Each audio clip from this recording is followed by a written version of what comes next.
Hi, my name is Dominik Schüßler. I'm a primatologist from Germany. For my research, I usually travel to the rainforests of northeastern Madagascar.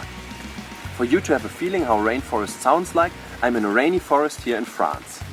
The difference between these two forests is that here are no primates, but in Madagascar you have more than 100 different species of primates that live nowhere else on Earth. They are called the lemurs. For my research, I focused on the smallest of all lemurs, the mouse lemurs. They only weigh 60 grams and have a body size of about 26 centimeters. Mouse lemurs are nocturnal. That means that they are only active during the night. When you want to study them, you also have to be nocturnal. You have to go out to the forest during the night with your headlamps on and your torch in the hand to find the places where they live.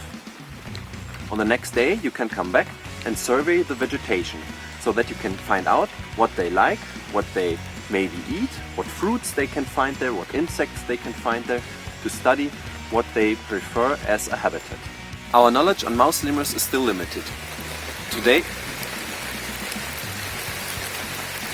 it's a rainy forest, as I said. Today we know 25 different species of them, and one of those was only discovered in this year.